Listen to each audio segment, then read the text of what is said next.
Hi! Today's read aloud is called Alexander, who's not, do you hear me? I mean it, going to move. And this book is by Judith Viorst and illustrated by Robin Price Glasser. And this is in a series of books about Alexander. Another is called Alexander and the No Good, Very Bad Day. I believe that's the title. Terrible, horrible, no good, very bad day. That's Alexander's other book. And this is from the library of Miss Paul.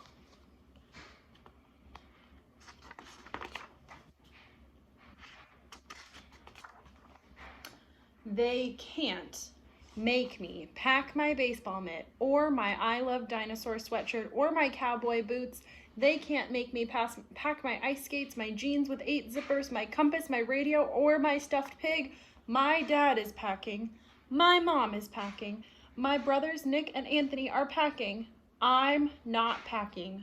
I'm not going to move.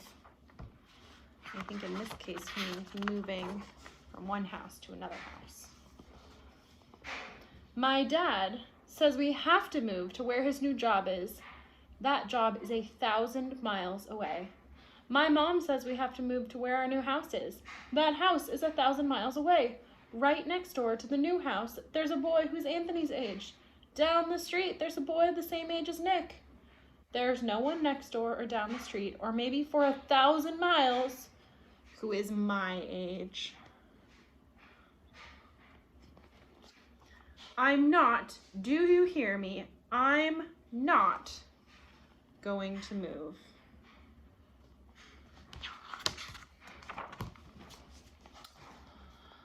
I'll never have a best friend like Paul again. I'll never have a great sister like Rachel again. Oh, a great sitter, excuse me, like Rachel again. I'll never have my soccer team or my carpool again. I'll never have kids who know me except my brothers, and sometimes they don't want to know me. I'm not packing. I'm not going to move. Nick says I'm a fool and should get a brain transplant. Anthony says I'm being immature. My mom and my dad say that after a while, I'll get used to living 1,000 miles from everything.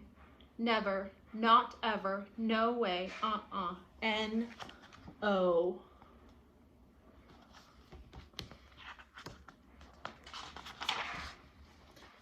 I maybe could stay here and live with the Baldwins. They've got a dog. I always wanted a dog. I maybe could stay here and live with the Rooneys. They've got 6 girls and they always wanted one boy. He looks pretty happy to be at their house. I maybe could stay here and live with Mr. and Mrs. Oberdorfer. They always give treats on Halloween. Quite the treats. I maybe could stay here and live by myself in maybe a treehouse or maybe a tent or maybe a cave. The sign at the top says Alexander's house. Oh, his family's looking for him. And the sign here on the treehouse says, keep out, especially Anthony and Nick. Nick says, I could live in the zoo with all the other animals. That's not very nice. Anthony says I'm being immature. My dad says I should take a last look at all my special places. I'm taking a look, but it won't be my last. I looked back at the Rooney's roof, which I once climbed out on, but then I couldn't climb back in until the fire department came and helped me.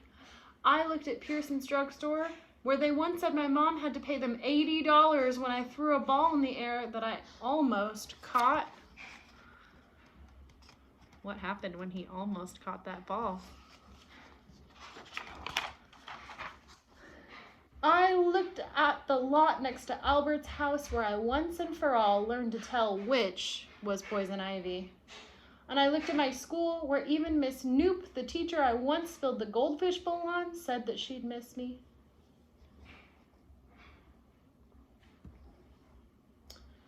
I looked at my special places where a lot of different things happened. Not just different bad, but different good too.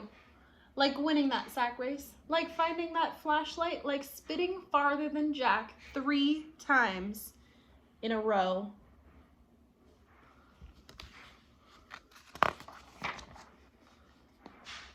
Like selling so much lemonade that my dad said I would probably have to pay taxes. My dad was just making jokes about paying taxes. I wish he was just making jokes about having to move. I'm not. Do you hear me? I mean it. Going to move. Nick says I'm acting like a puke face. Anthony says I'm being immature.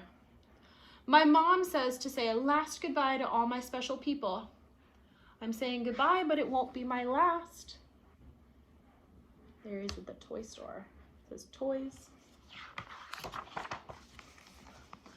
I said goodbye to my friends, especially Paul, who is almost like having another brother, except that he doesn't say puke face or immature. I said goodbye to my neighbors, especially Swoozy, who's almost like having a dog, except she's the Baldwin's dog instead of mine.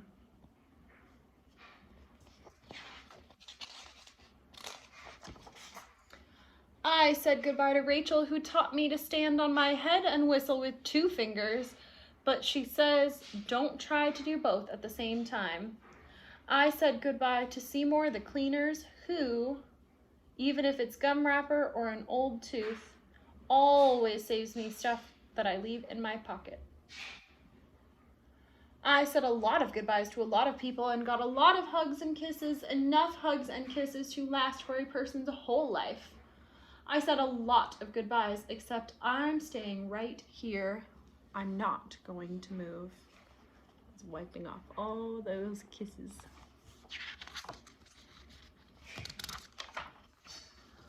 Well, when the movers come to put my bedroom furniture on their truck, maybe I'll barricade my bedroom door.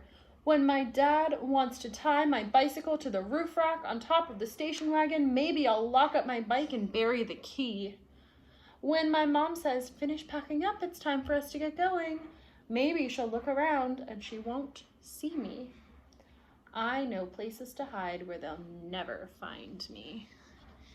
He looks pretty mischievous. Like behind the racks of clothes at Seymour the cleaners, like underneath the piano in Eddie's basement, like inside the pickle barrel at Friendly's Market. Or maybe I could hide in the weeds in the lot next to Albert's house, now that I know how to tell which is poison ivy. I'd rather have poison ivy than have to move. Can you see where he is in this picture? It's a pretty good hiding spot. Right there in the pickle barrel.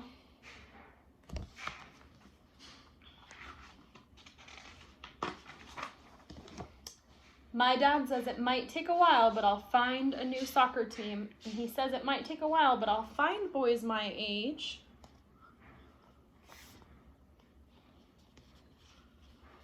He also says that sometimes when a person moves away, his father might need to let him get a dog to be his friend until he makes some people friends. I think that Swoozy 2 would be a good name.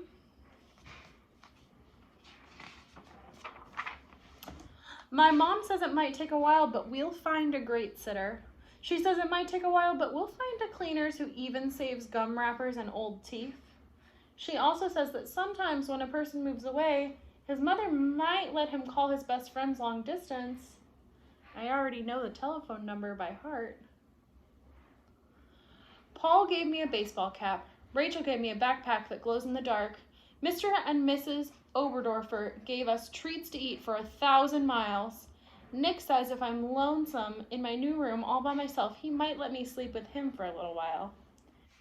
Anthony says that Nick is being mature. He's acting more grown up than his age. My dad is packing. My mom is packing. My brothers Nick and Anthony are packing. I don't like it, but I'm packing too. They better not try to move anymore when we get there, when we get where we're going to.